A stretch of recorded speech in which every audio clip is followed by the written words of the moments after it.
everyone, welcome back to my channel. This is Coffee with Katie. Got my Fairy Loot Kingdom of the Wicked mug again. So today's video is going to be kind of an update on my reading so far this year. It's not like a mid-year book freakout tag, it's more of some stats, some information, and some changes to one of my challenges that I've been doing, which is to read 23 books in the year 2023, and why that is. So, without further ado, let's just get into this video. Okay. So the first thing we have to address is my 23 books I'm reading in 2023. I'm going to be changing something up and kind of explaining why, the drama behind it, some things that are going on. So in my 2023 challenge, we have like the books here on my sheet. We have here Autumn of the Grimoire by J.L. Vampa. I was really excited about that book. I still kind of am, I guess. But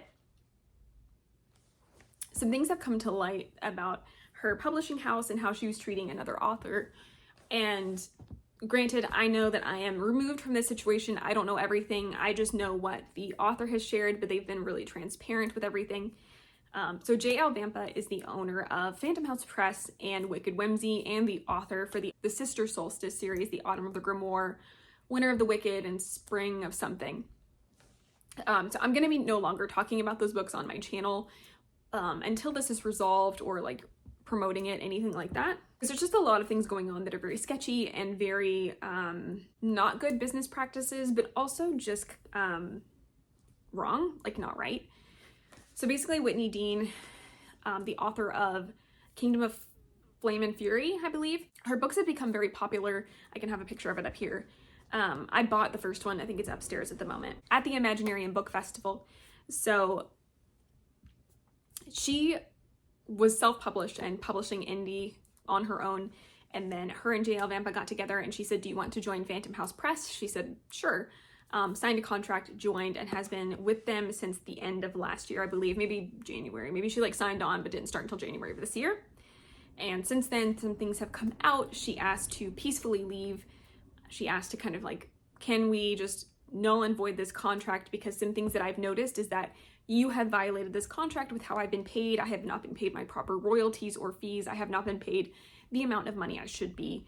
And that's great. I'm thankful for everything you've done for me, but can I peacefully leave? And J.L. Vampa said that she could not, and has kind of, the way it's being painted and slash what's happening is that she is kind of holding her books hostage. So she's saying you cannot have your books, like your rights and all of that back. Because you signed this contract with me, I'm not going to void it. You have to pay me like $6,000 and then you can have your rights back. So, but she violated the contract, which makes the contract null and void. It's just the whole thing. If you want to know all of the details about that and kind of what's been going on, follow the author Whitney Dean on Instagram. She's very transparent and has been posting reels and explaining the situation. And occasionally when J.L. Vampa has tried to say her side of the story, it's not really a side of the story. She's just saying she's being defamed and is being like slandered, but slander has to be untrue, which none of this seems to be. So follow author Whitney Dean and you can follow more of the story and more of the details of what's going on, because again, she knows what's going on because she's experiencing it. I'm just getting it from her and just like pieces, you know? I just feel like you're not going to truly know the situation unless you're in it. But because of that, and because J.L. Vampa has kind of showed some shady business practices, they weren't registered as like a business, but they were selling and they violated the contract and they weren't paying proper royalties. And it just seems very shady and scary as a business for what she's doing. It's very mean, it's very vicious, and I just don't feel comfortable mentioning her books on the channel anymore until this was resolved. And she's also not really apologizing. She's not making any statements. She's just saying like that this is false, but it's not false, it's what's happening. So until she kind of owns up to this, lets her go, does something, I don't want to talk about her books on my channel anymore. So therefore, that's not going to be a part of my reading challenge anymore this year. And instead, I'm going to replace it with Whitney Dean's book, actually, because it was one I wanted to read, The Kingdom of Flame and Fury. This is book one in the Four Kingdoms series. And Whitney Dean has said that she doesn't want you to read her books because at the time, royalties were going to Phantom House Press and not her as the author. I think she has fixed that. You'll have to go to her Instagram to learn all of the details so I don't get it wrong. I believe Kindle Unlimited and paperback purchases on Amazon and audiobooks are all safe, and the royalties do go to Whitney Dean. But make sure you go to her Instagram and figure that out, because at first she was asking nobody to read her books because she didn't want this press being supported. Anyway, so Kingdom of Flame of Fury is replacing that book on my 23 for 2023. And you're following Raven, who was mysteriously willed to be the next ruler of this kingdom nestled within a realm of 4 kingdoms. Orphaned as a baby, she has spent 15 years ruling over a kingdom she believes she did not earn, all while hiding secrets. She possesses dark magic and she thirsts for blood. Now at almost 25 years old and with a sudden addiction to stealing life, Raven must fight through her now procured darkness to save her soul. But when a mysterious stranger arrives in her kingdom, she starts experiencing vivid dreams that detail who she truly is. And as she slowly starts to unravel her story, what she uncovers at the end of the spool will change the course of her life and her kingdom forever. It sounds really interesting. I did read the first few pages, and Raven's a really cool character. She's got like different types of magic. When she uses those different type of magic, her physical appearance changes. I'm not sure if it's tied like one and the same, or if she just wills herself to look like this and then she can wield fire, or if she wills herself to look like this and then she can use earth magic. Either way, it's really interesting and cool. And that's just the first few pages, so I'm sure it gets a lot more in detail, and I've heard great things about this. I believe it's like an enemies to lovers situation. It might not be. I don't remember every trope in it, but it is exciting. I'm going to be reading that book instead of Autumn of the Grimoire, and will not be mentioning that on my channel, as I said, Autumn of the Grimoire, until this is resolved. But if you're interested in any of that stories, I can link Author Whitney Dean's Instagram below, and you can figure out all this stuff for yourself. So now that we've talked about that, I'm just gonna be kind of giving you, that was like the first part of this video that I really wanted to post, but I didn't just want to talk about that. So we're also gonna be talking about my reading progress for this year. So my reading goal for the year is 80 books. And I think technically I'm like a little bit behind. You know how Goodreads is like, you're 2 books behind, and you're like, oh no. I think I'm 2 books behind. Let me check. Yes, it says I'm 2 books behind schedule. But my goal for this year was to read 80 books, and so far I have read 51, so I'm kind of on track, kind of not on track, but I'm hoping to catch up. But I read 51 books so far this year, so that's pretty cool. I think because of a lot of my reading challenges that I've been trying to tackle, a portion, I'm not sure if it's a good amount, it may just be because it's more of the forefront of my mind. I feel like a portion of them have been books that I've really not liked, or I've like DNF'd and stuff, which I don't think I've counted any DNFs in the books read, so that helps. But I feel like some of them have been really negative, but I've also had some really great reads, some 5 stars that I've really enjoyed, and then I get to read the sequels the same year, which is nuts. I feel like it's been very rare for that to happen for me. So I have read that. I kind of wanted to go through like the books that I've read, the pages, and then some of these like charts that we have in Storygraph. I know a lot of people like numbers. I usually don't do this in my channel, but I really wanted to step it up, which is why I started using Storygraph this year. So we're gonna look at moods and pacing and all of that. So like I said, I've read 51 books so far, which equates to 20,590 pages, which is crazy, even though most of the stuff that I do is audiobooks, which we will get to in a minute on one of these charts. This is the mood chart. So we can see that green is the biggest mood that I've read, which is adventurous, which is, yep, makes sense. The second biggest category is dark. These are all like moods of what people have tagged the book as. I don't pick my mood when I do the review. I just let whatever the setting is tell me, basically. So the second biggest slice of the pie on this chart is dark, and then we have mysterious, and then emotional, tense, funny, lighthearted, and challenging is like the tiniest little pie piece, and I like really want to know which one is challenging. Turns out it was the Bladed Faith. Makes sense. But yeah, I think that's kind of fun. I like that it has a little mood board section. And then pacing, my biggest chart for pacing has been medium paced there, and then fast paced is the yellow, and then slow paced is the purple. It's only 4% slow paced, which again tracks. I'm not a big fan of slow pacing. I like some fast paced, and obviously medium. I think medium pace is more normal, and slow pacing is kind of not my vibe, even though the 2 that are coming up for slow paced are pretty cool. Anyway, and then we get to page number. So 57% of the books that I've read, the page number has been between 300 and 499, which also tracks because a lot of long books kind of stress me out sometimes, just because I'm like, it's 20 hours, it's a 30-hour audiobook or whatever, where it just looks really thick. So I can kind of get intimidated by that. 20% of the books I've read have been 300 pages or less, and 24% of the books I've read have been 500 pages or more. So it's actually a pretty decent amount of chunky books. And then I just have to show you this. There's a chart for fiction versus nonfiction. Just all fiction, 100%. And then we have a little chart of the genres. I know I'm just kind of showing you this so you know what I'm looking at. I know you can't really read it, but we have the genres. Obviously the green at the top is fantasy.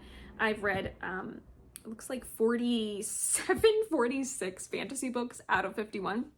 Obviously these are also subgenres. So fantasy is obviously the biggest one.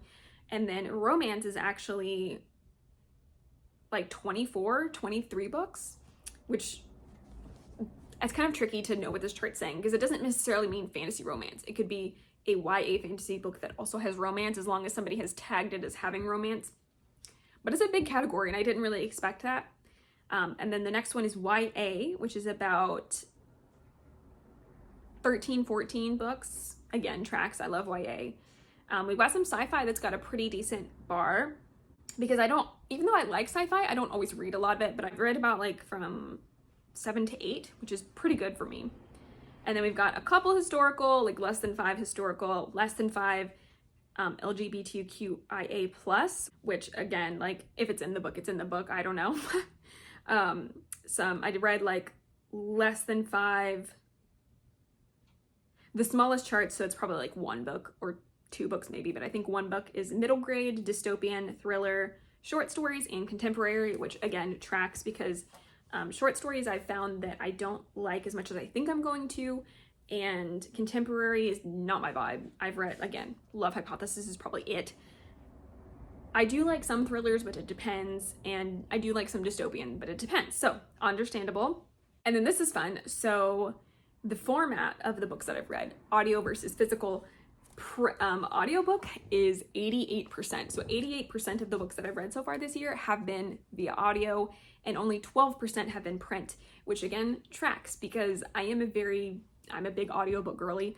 I listen to audiobooks constantly. That's how I do most of my reading, and it's also functional, so I can go to the gym, I can go for a walk, I don't have to just sit and read, which is the biggest barrier for me is with physical reading is that I have to sit and do it, and I'll get distracted or I'll want to be productive or do something else or busy my mind while I'm doing something like a puzzle or building something, just something. So that's why audiobooks just really work for me and why I prefer that. I love reading, like sitting down and reading. It's very relaxing. I enjoy it a lot, but I more so do that when I'm on vacation or I'm like going to bed at night, and then I'll read something before I go to bed. So I don't get a lot of reading done during that time. On vacation is different. So that makes sense. So I do like reading print, but in general, I do listen to audiobooks way more. And so if you're breaking that down, so the 20,000 pages or whatever is just the books. But if you're breaking this down, I've read 1,750 pages, but I've listened to 590.58 hours of an audiobook. Isn't that crazy? That's crazy. Obviously, you don't know how long it takes a normal, like just a regular person to read 20,000 pages or whatever, but my gosh. And then we have the most read authors bars, which is really fun to look at. And one that kind of surprised me, I guess it doesn't really surprise me because I don't really blow through series very fast, but the first author is J. Bree, because I have read 4 books of hers this year. I've read 4 books of the Broken Bond series, and I'm planning on reading also the last 2 this year. So I've read 4 books from her. So I guess I don't really read a lot of authors sequentially. Like I jump around and just read a lot of things, but I've read 4 of her books this year. And then the second author that I've read the most of has been E.K. Johnston, because I read the Padme trilogy by her. So I read 3 books by her. And then second author is Denali Day, which I'll talk about in my August reading wrap up, but I read 2 of her books in the Dokiri Bride series. One was a novella, one was a book. And then Trisha Levenseller, because I read Daughter of the Pirate King this year, the duology, so I read 2 of her books. And then Sarah J. Maas, for the same reason, I read the first 2 books in the Crescent City series. And V.E. Schwab, because again, we'll talk about this in August, I finished the Darker Shades of Magic series. So that's really fun, and they're my most read authors for the year so far. And I'm gonna kind of go over this again at the end of the year to just do a wrap up and talk about my stats and the authors and whatnot. But this is fun so far. I didn't think it would be this fun, but it is. And we have this little chart. I'm not really gonna go over this because we can talk about that another time, but it's like pages read and also books read in the different months, so that's cool. And then we get to these star ratings, which is the average ratings on this little chart. And so my average rating so far this year, again, I think because I've had DNFs and just some not great ones, has been 3.72. So very, very average. I've had, it looks like less than 5 2 stars, 10 3 stars, less than 10 3.5 stars, about 17 less than 24 stars, less than 5 4.5 stars, but I've had about 6 5 stars, which is awesome because that's almost, not quite, but it's almost a 5-star a month. And then I've had some 4.5 stars, so that would kind of like balance it out a little bit. So far my average rating has been, my average rating isn't great, but I do have quite a few 4 stars, 4.5, and 5 stars.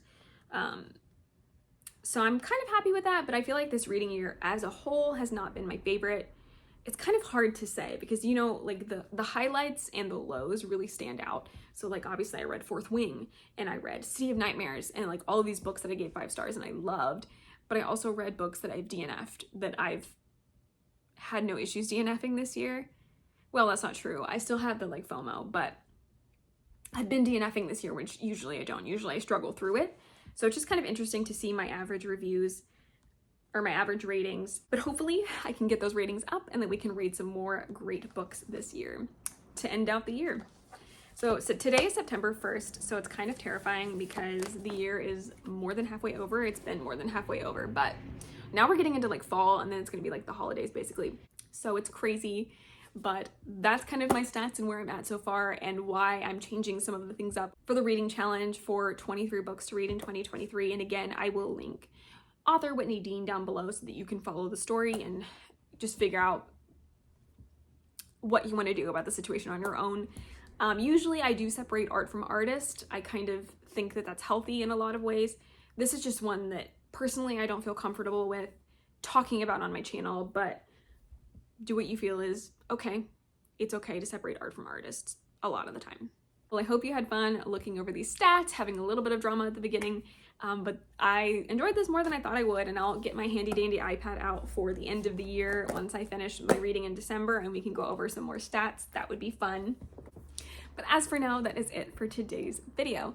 Please like this video if you liked it, subscribe if you want to, and I will see you next time. Stay safe and caffeinated. Bye.